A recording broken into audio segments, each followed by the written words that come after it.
Kami mengucap syukur karena Engkau Tuhan yang melayakkan kami, Engkau Tuhan yang menguduskan kami, Engkau Tuhan yang memberikan anugerah-Mu kepada kami. Oleh sebab itu pagi hari ini kami mau meresponi kasih-Mu, kami mau meresponi cinta-Mu kepada kami dengan kami memuji dan menyembah Engkau. Sebab ini yang bisa kami lakukan untuk Engkau. Kami mau persembahkan hidup kami sebagai korban persembahan yang hidup, yang kudus dan berkenan di hadapan Tuhan. Kami membangun mesbah kami dan kami membakar korban syukur di hadapan-Mu.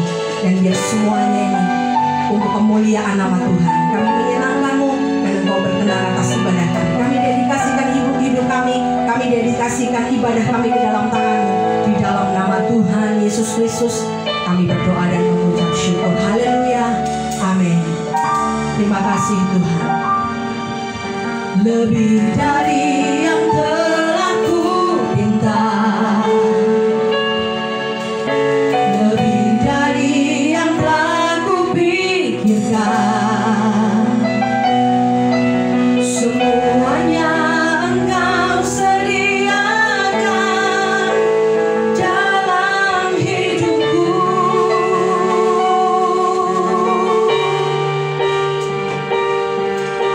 Tidak dapat aku mengucapkan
Kau jadikan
di dalam setiap pribadi lepas pribadi, tapi hatimu ada di gereja ini. Hatimu ada di tempat ini Tuhan. Dan kami mau terus meresponi hati yang sudah Kau berikan kepada kami, kasih yang sudah Kau berikan kepada kami. Dengan kami berjalan semakin kuat menuju Engkau, dengan kami berjalan semakin kuat menghadap hadirat Tuhan. Terima kasih Tuhan. Kami persembahkan korban syukur kami di hadapan-Mu. Kami muliakan Engkau dan kami mau bersorak-sorai karena kemenangan yang sudah Tuhan berikan dalam hidup kami. Di dalam nama Tuhan Yesus Kristus, segala pujian, hormat dan kemuliaan hanya bagi-Mu. Dalam nama Tuhan Yesus Kristus, mari semuanya sama-sama katakan amin. Amin. Sama-sama katakan amin. Kemuliaan yang terbaik buat Tuhan kita. Haleluya. Haleluya.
Bapak Saudara, mari kita akan mendengarkan firman Tuhan. Kita siapkan hati kita menjadi tanah yang terbaik, sehingga setiap benih yang ditaburkan itu akan bertumbuh dengan baik dan menghasilkan buah yang lebat. Terima kasih Tuhan Yesus, kami tidak akan pernah berhenti untuk menanti-nantikan Engkau, sebab kami tahu hanya orang-orang yang menanti-nantikan Engkau yang akan menerima penggenapan janji Tuhan. Oleh sebab itu kami mau mempercayai Engkau, walaupun kami belum melihatnya, tetapi kami mempercayai bahwa Yesus Kristus Tuhan sudah mati bagi kami dan menyelamatkan kami dan menebus dosa kami, membayar lunas setiap harga dalam hidup kami. Terima kasih Tuhan, terima kasih Tuhan.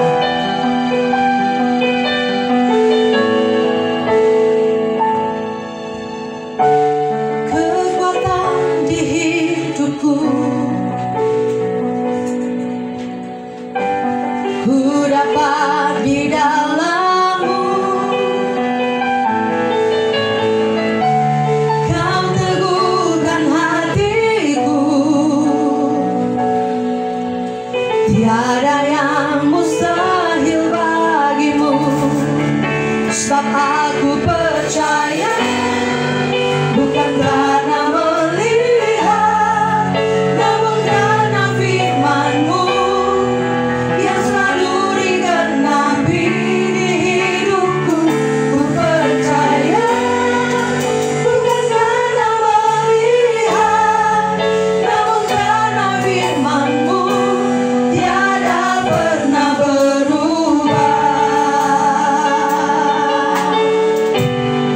Mari katakan sama-sama, kekuatan di hidupku, kekuatan di hidupku, hanya kami dapat di dalam-Mu Tuhan. Ku dapat di dalam-Mu, Kau teguhkan hatiku, tiada yang mustahil bagimu. Kekuatan di hidupku, kekuatan di hidupku,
Biar setiap pribadi meredakan hatinya. Siapkan wadahmu untuk menerima daripada Tuhan. Kalau engkau sudah memberi yang terbaik, engkau akan menerima yang terbaik. Kalau engkau menabur yang baik, engkau akan menuai yang baik. Haleluya.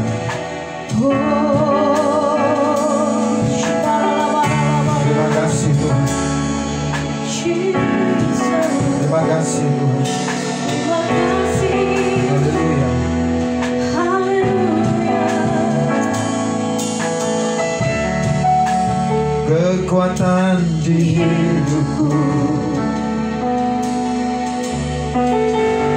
ku dapat di dalam-Mu. Kau teguhkan hatiku, tiada yang mustahil bagimu. Sebab aku percaya, bukan karena melihat, namun karena firman-Mu yang selalu digenapi hidupku. Ku percaya, bukan karena melihat, namun karena firman-Mu tiada pernah berubah. Sebab aku percaya, bukan karena melihat, namun karena firman-Mu yang selalu digenapi hidupku. Ku percaya, bukan karena melihat, namun karena firman-Mu tiada pernah berubah. Namun karena firman-Mu tiada pernah berubah. Namun karena firman-Mu tiada pernah berubah.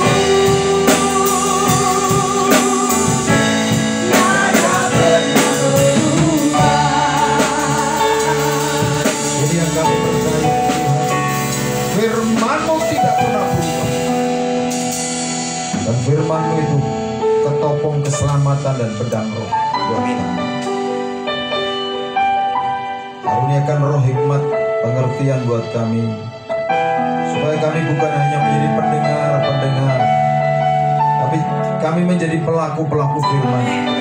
Kami dapat membuat sebuah keputusan yang benar, apa yang seharusnya kami putuskan. Terima kasih Tuhan. Kami tahu anugerah-Mu masih berlaku sampai hari ini. Permuliakan nama-Mu di tempat ini. Yang sakit Tuhan sembuhkan, yang lemah Tuhan kuatkan kembali. Dan hari ini yang mengalami jalan buntu, Tuhan memberikan jalan keluar. Dan kami dedikasikan segala hormat, pujian dan kemuliaan bagi dalam nama Tuhan Yesus Kristus. Mari kita semua yang mengasihi Tuhan sama-sama berkata Amin. amin. Silakan duduk saudara. Haleluya. Shalom saudara. Kita kemarin sudah mengawali ya. Ada 4 hal yang kita belajar.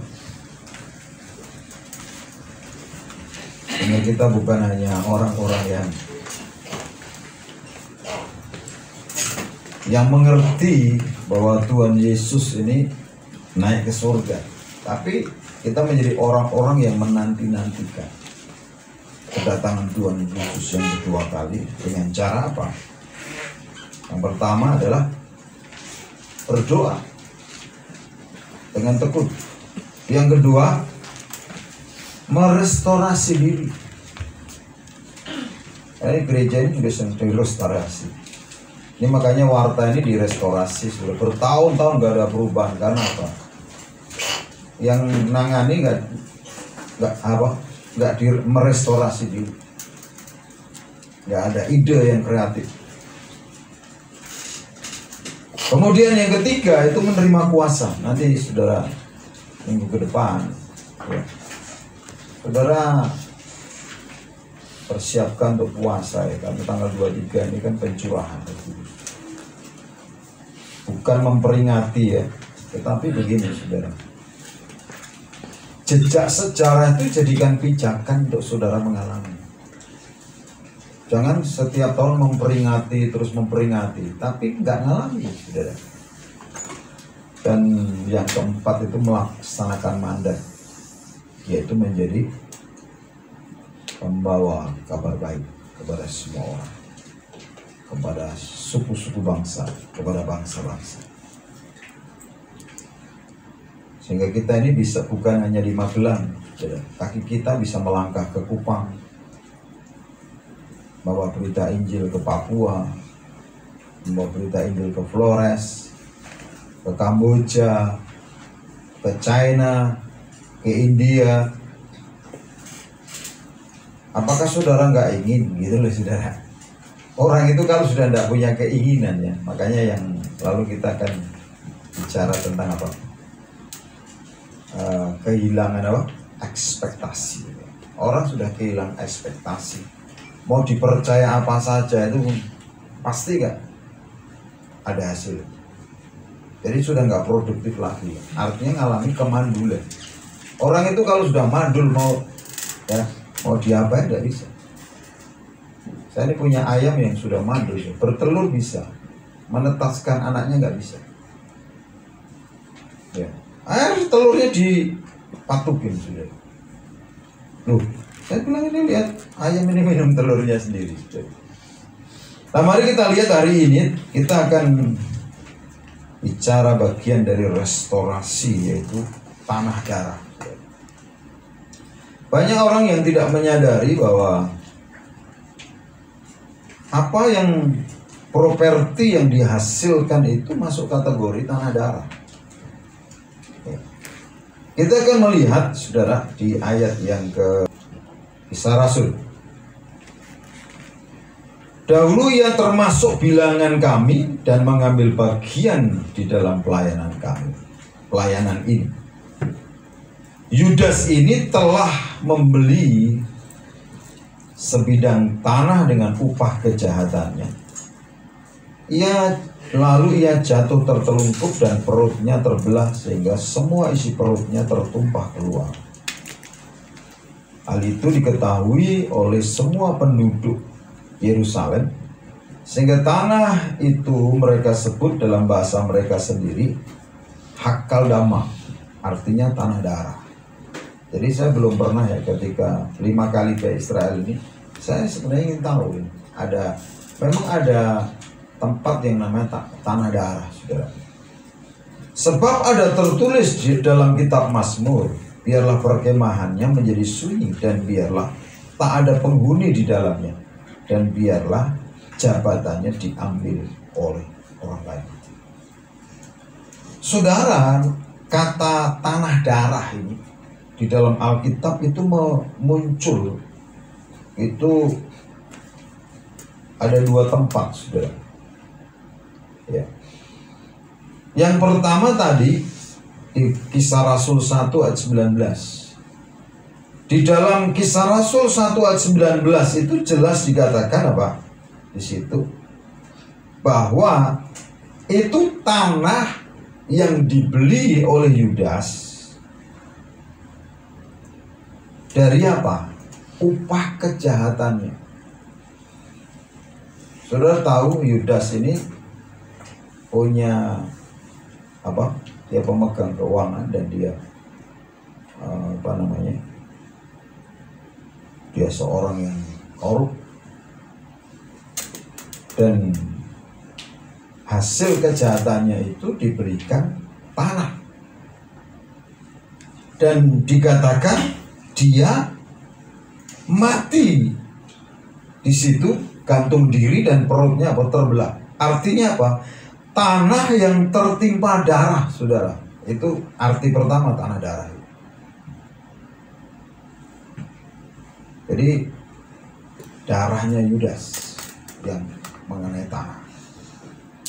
Makanya banyak ya orang membeli tanah ini, tanah konflik, ya, tanah sengketa.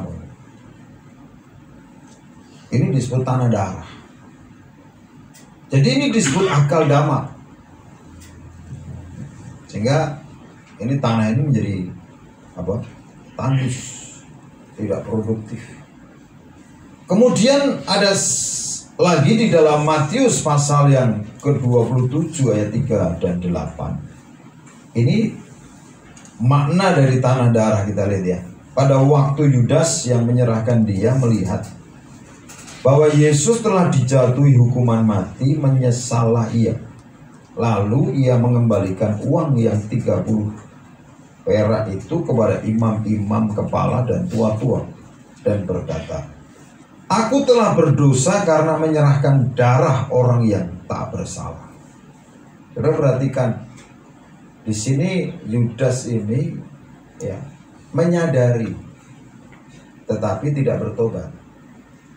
Kesadaran tanpa pertobatan itu nggak akan mengubah hidup seseorang.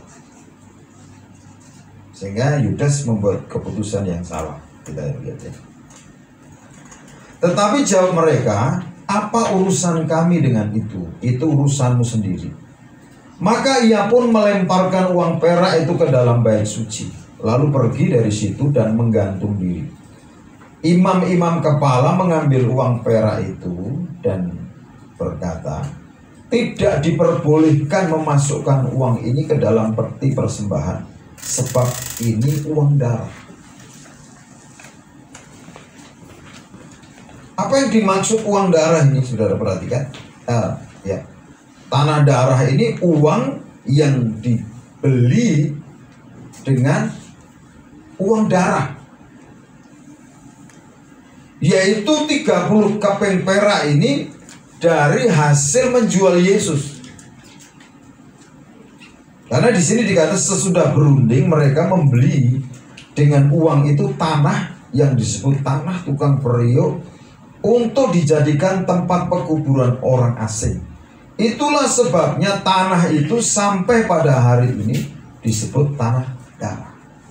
Jadi makna tanah darah yang kedua itu hasil dari menjual Yesus, dari darahnya Yesus. Makanya kan seringkali banyak orang tidak mengerti tentang kata tanah darah ini, sehingga dia yang pertama karena hasil kejahatan dia pikir dibelikan itu. Makanya di Indonesia ini kan sudah ada undang-undang pencucian uang, sudah. Hasil kejahatan diberikan properti, sudah. Bahkan untuk bangun rumah ibadah, sudah. Tetapi tanah darah tetap tanah darah, saudara. Nanti kita akan lihat akibat dari pemilik tanah. Saudara, hari ini kita bisa melihat tentang sebuah perang di Timur Tengah, yaitu Israel.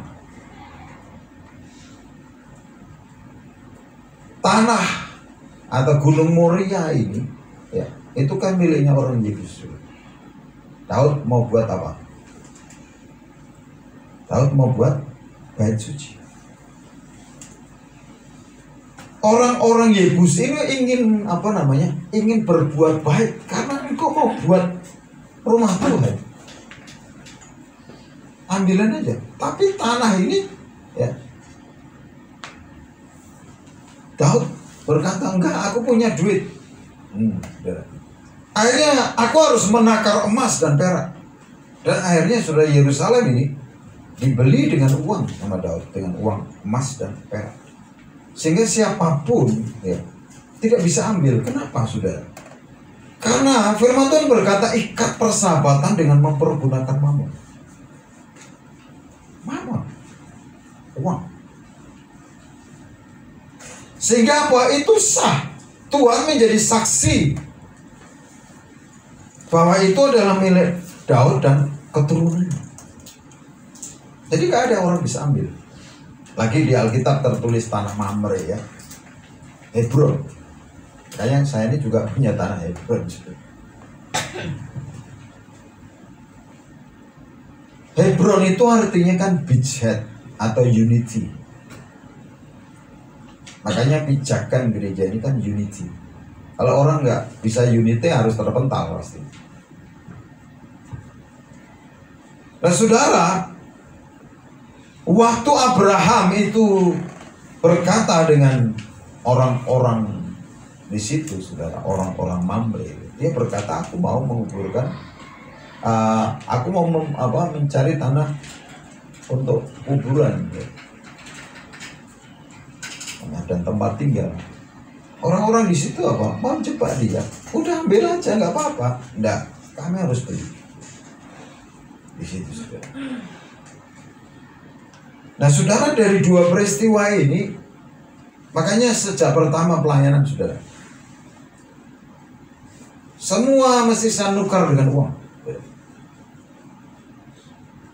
Karena apa? Tidak boleh menggunakan barang pinjaman. Pasti tenggelam. Saya beberapa kali yang uji betul, tenggelam juga. Ada satu teman hamba Tuhan ya, saya bilangin, "Udah kamu gereja ini gimana statusnya?" Saya gitu. "Tenang Pak, ini pemiliknya begini. Saya tanya langsung pemiliknya. "Kami nggak mungkin Pak, ini kan sudah saya dedikasi untuk gereja." Saya ngomong sama dia, barang pinjaman itu kapan akan kembali. Nggak lama kemudian, mungkin nggak nyampe 1 tahun, saya ngomong, diambil alih sama pemiliknya, pindah gereja. Satu alat musik pun nggak punya, saudara. Makanya kita kan dulu punya 2 set ya, drum sama keyboard. Bawaan saya gitu, "Pak, ini dipinjam, kenapa dikasih? Kamu buat surat tak tanda tangan tak berikan." Saya bilang, "Aku nggak model mengikat orang dengan minjam." Tetap tanda tangan nih. Kenapa? Dia sudah trauma kan? Lah, saudara, tidak banyak orang ya memiliki mentalitas yang benar, saudara. Bapak leluhur kita ini, Daud dan Abraham, itu mengikat persahabatan dengan mempergunakan mamon. Dia tidak mau gratisan. Ketika sesuatu itu berkat itu selalu dimulai dengan hikmat, saudara. Dan hikmat itu selalu dari firman, bukan berdasarkan jerih payah, saudara. Kan ada banyak orang berpikir ya, itu berkat, saudara, wujudnya sama uang, tapi ketika dihasilkan dari tindakan kejahatan, apapun produk itu adalah dikatakan tanah darah. Tanah darah. Makanya saudara, orang-orang dunia ya, agama lain, dia cara menyucikan hartanya dengan zakat 2,5%.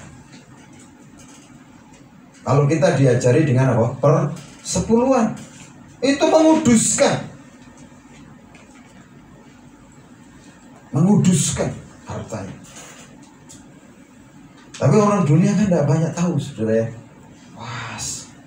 Itu orang seringkali itulah orang-orang tamak, sudah diberikan 90%, 10% dibak sekalian. Sudah, ini kan orang tamak, saudara. Nah, saudara, ini contoh ya, Yudas ini memberikan kepada kita contoh yang satu hasil kejahatan dia, upah dari kejahatan dia. Bahkan saudara perhatikan ketika seorang yang bernama Maria Magdalena memecahkan leher beli-beli minyak narwastu, dia menghasut ini. Uang sebanyak ini, kenapa tidak? Minyak ini kan kenapa tidak dijual seharga 300 dinar dan uangnya bisa dibagikan ke orang-orang miskin? Sebenarnya hatinya, orang yang hatinya tidak ada pada Tuhan, bohong kalau dia hatinya kepada orang fakir miskin. Karena salib itu vertikal dan horizontal baru. Kalau orang hatinya kepada Tuhan, hatinya kan kepada sesama. Itu sudah otomatis, sudah. Nah, Yudas ini sudah perhatikan ya, seolah-olah dia memperhatikan orang ini. Tetapi sebenarnya uang ini harus masuk ke dia, kemudian dia gunakan. Makanya saya kan tidak mau, saudara, menumpuk uang. Berikan properti kalau bisa. Ini termasuk memberi properti. Karena akar segala kejahatan cinta uang. Adanya uang jadi masalah gereja besar karena uang. Konflik karena uang. Karena Kenapa tidak banyak orang bisa mengelola uang dengan baik?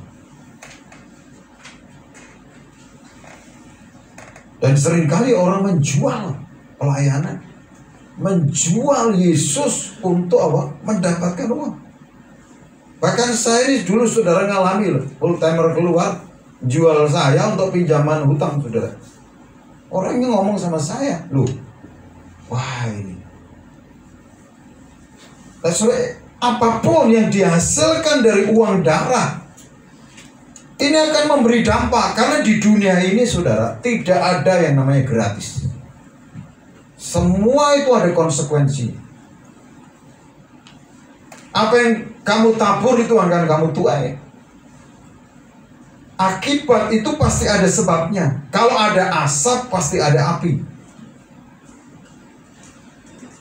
Kayaknya saya kalau bau asap itu sudah tahu. Ya kan? Wah, ini asap goreng apa? Tahu sudah.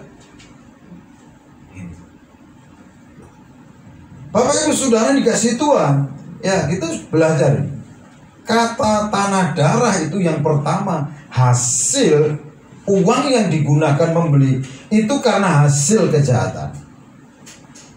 Yang kedua karena apa? Ini karena darah apa namanya?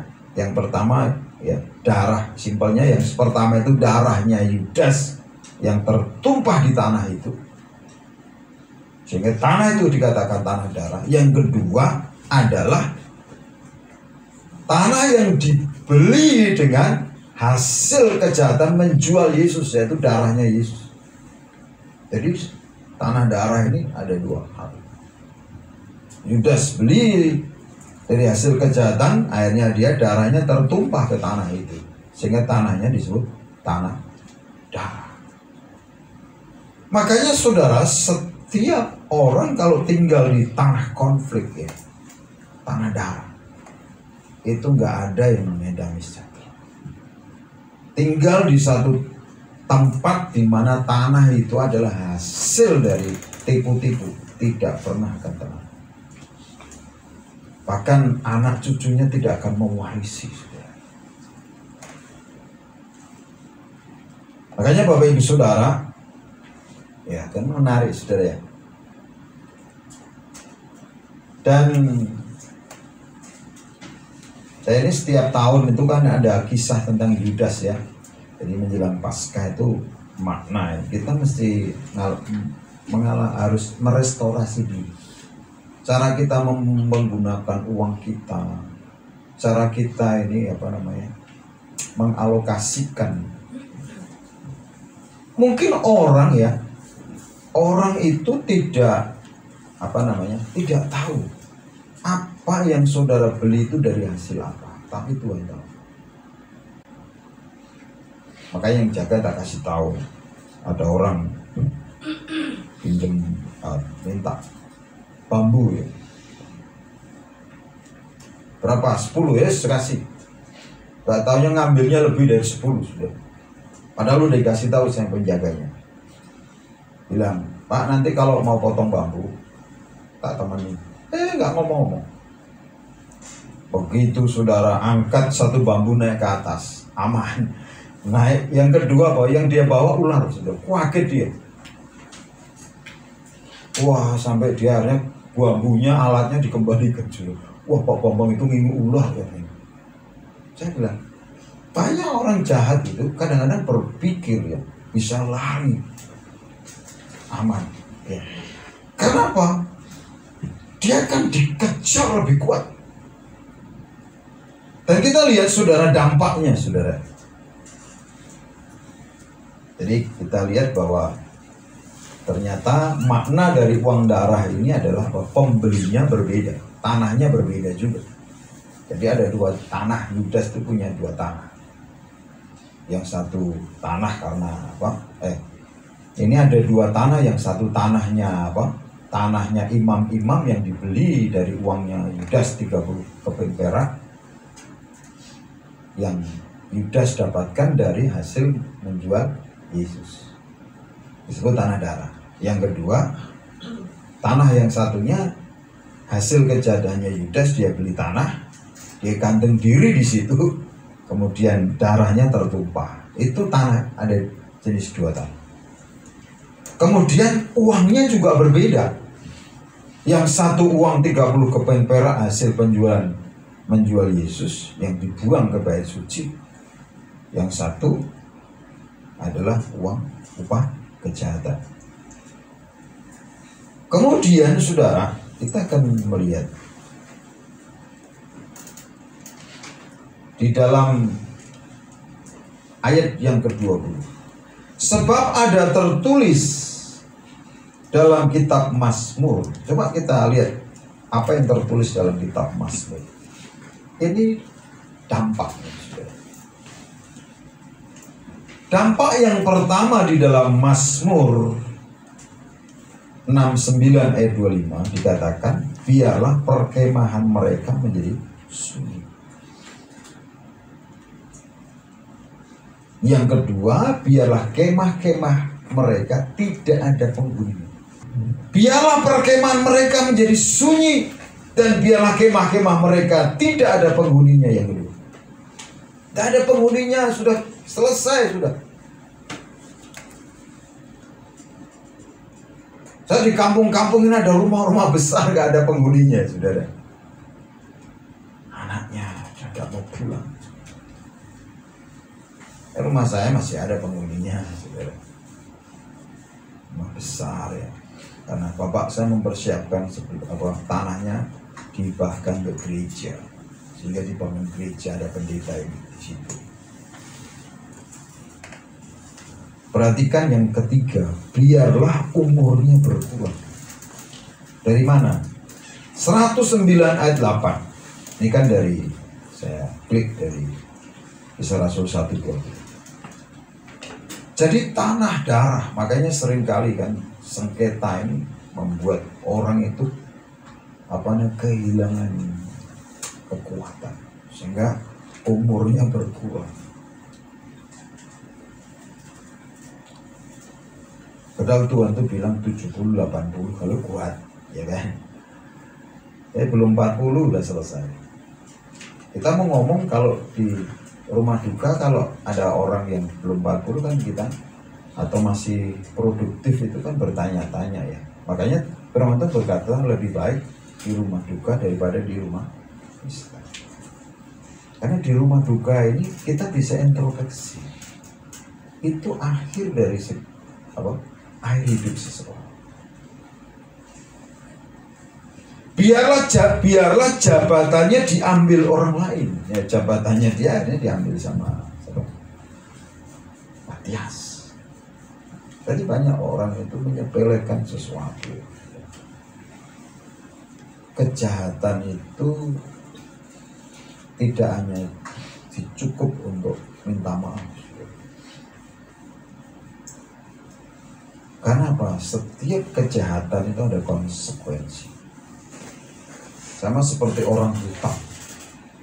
Orang berhutang itu konsekuensinya mengembalikan. Kalau tidak bisa mengembalikan, konsekuensinya disita. Jadi di dunia ini kita harus jangan menggunakan roh terus, gunakan akal budi. Jabatannya diambil orang lain. Ya, kita kan dikejutkan sekian waktu ya, menteri sosial. Mestinya ketika dia berada di posisi strategis sosial, punya hak memberkati orang lain, gunakan dengan baik. Akhirnya jabatannya diambil orang lain. Banyak orang Kristen tidak bisa dipercaya. Makanya saudara, kalau saudara itu bisa ngerti ya, uang di tangan saudara itu bersih dari darah. Selamat saudara. Percaya. Kalau uang saudara itu hasil dari darah, itu mau dikasih makan anak saudara. Saudara seperti orang yang ibu yang memasak, ketika mengiris daging dan jarinya teriris campur darah, tidak akan membuat sehat. Tetapi banyak orang berpikir, nggak apa-apa. ini 4 fakta ini saudara, ya. Ini dampak kan. Saya ambil dari satu kan apa yang ditulis oleh Lukas Kisah Rasul 1 ayat 20 itu dikutip dari Mazmur 69 ayat 26 dan Mazmur 109 ayat 8. Yang pertama dampaknya apa? Biarlah perkemahan mereka menjadi sunyi. Tidak ada sukacita, ya. Tidak ada hadirat Tuhan. Orang masuk rumah itu kayak masuk kubur, ya. Orang nggak suka ke situ. Mau jualan kayak apa, orang lewat saja saudara, rumah hasil apa tanah darah itu. Dan biarlah kemah-kemah mereka tidak ada penghuninya. Kemah-kemah memang secara jasmani punya banyak rumah, tapi tidak ada penghuni.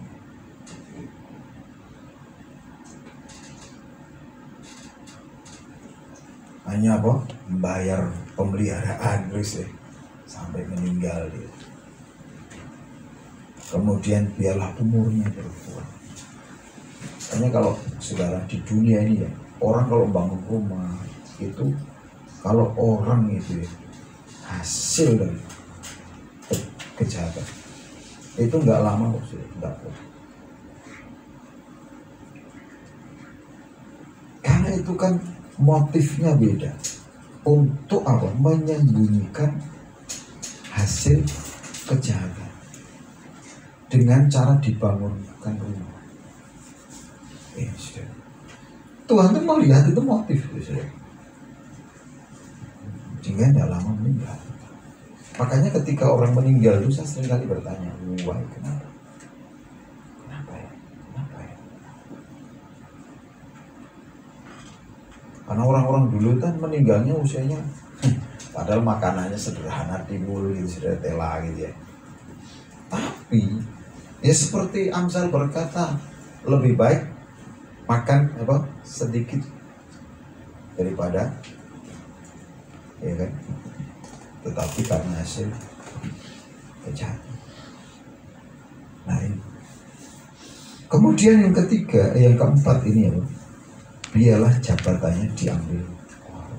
Itu dia melihat dengan mata kepala sakit.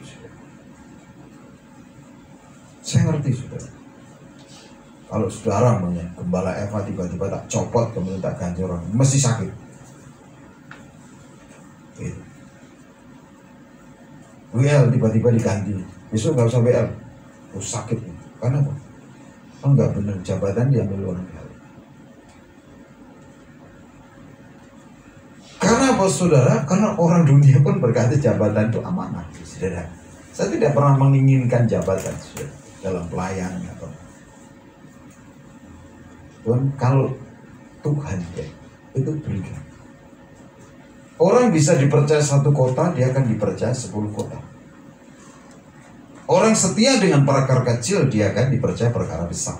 Itu hukumnya Tuhan seperti itu. Restorasi itu. Karena saudara kan masih punya keturunan, ya. Masih 1000 tahun lagi mau hidup. Lewat keturunan anak cucu saudara, anak cucu cicit, ya kan, yang cicit, nah, yang terakhir cicit. Jadi saudara harus introspeksi, terus restorasi, berjaga-jaga. Tuhan ngajari apa? Bukan hanya berdoa, berjaga-jaga dan berdoa aja susah, apalagi berjaga-jaga. Mari kita bangun berdiri, saudara. Tuhan, Engkau ajaib bagiku, tak ada yang tak mungkin bagimu. Ya Tuhan, Kau yang telah berfirman dan semuanya jadi. Tuhan, Engkau ajaib bagiku. Saudara, saya tahu ya, ketika Sakyus bertobat, dia tahu uang yang dia miliki itu hasil kejahatan, saudara. Dan dia berkata kepada Tuhan, separuh milikku aku bagikan ke orang-orang miskin. Karena dia sudah merampas haknya orang lain. Makanya pertobatan hati itu selalu sampai kepada restorasi hati kita. Amin. Sungguh ku percaya tiada yang mustahil, mujizat masih ada dalam hidupku. Sembuhkan sakitku, pulihkan jiwaku, mujizat masih ada bagiku. Mari sama-sama kita berpujian ini. Haleluya. Tuhan, Engkau ajaib bagiku. Tak ada yang tak mungkin bagimu. Kau yang telah berfirman dan semuanya jadi. Tuhan, Engkau ajaib bagiku. Sungguh ku percaya tiada yang mustahil, mujizat masih ada dalam hidupku. Sembuhkan sakitku,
saudara.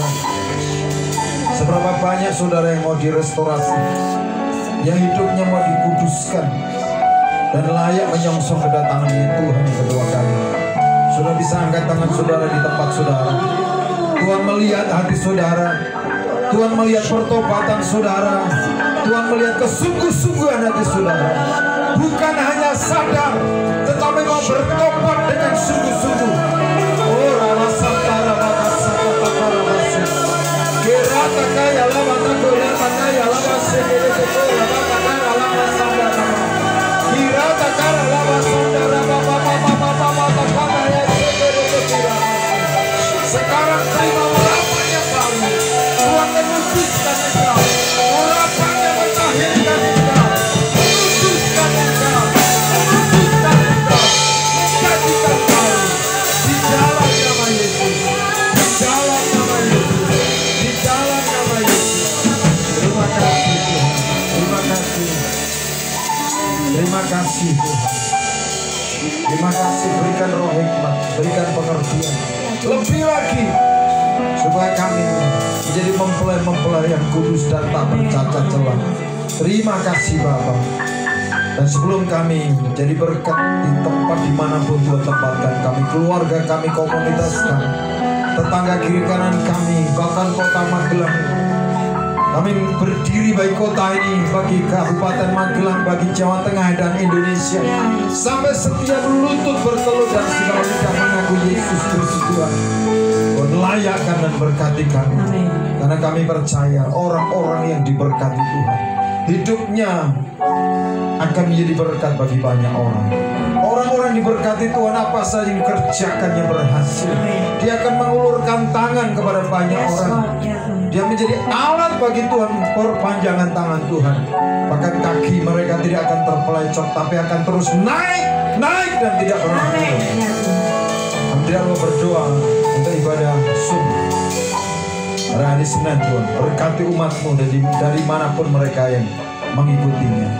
Terima kasih Bapa, terima kasih. Kami juga berdoa jemaat yang tidak hadir ibadah pagi dan siang ini, mereka Tuhan terus berikan rasa haus dan lapar untuk berjumpa dengan Tuhan dengan kesungguhan hati. Mari Bapak Ibu Saudara, angkat kedua belah tanganmu dan arahkan hatimu kepada Tuhan. Dia Tuhan sanggup membebaskan engkau, melepaskan engkau, bahkan Dia sanggup memberkatimu berlimpah-limpah dan menjadikan kau berkat bagi banyak orang.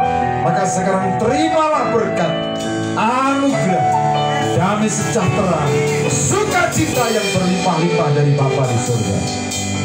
Kasih sayang Tuhan Yesus Kristus, Dia telah buktikan, dicurahkan darahnya bagimu, supaya semua berkat yang dijanjikannya kepada Abraham, kepada Ishak dan Israel itu digenapkan dalam hidupmu, keluarga rumah tanggamu, usaha pekerjaanmu, studi kuliah pelayananmu. Dan Tuhan membuatmu berhasil, berkelimpahan dan berkemenangan. Seorang pun jangan takut, gentar atau khawatir. Percayalah, Roh Kudus menyertai kita semua, mulai siang hari ini bahkan sampai selama-lamanya. Sampai Maranatha, Tuhan datang kembali dan bawa kita masuk dalam kemuliaan yang kekal. Haleluya. Semua yang percaya diberkati dan siap jadi berkat. Sama-sama kita katakan dalam nama Yesus, berkata amin. Selamat siang, Tuhan memberkati saudara.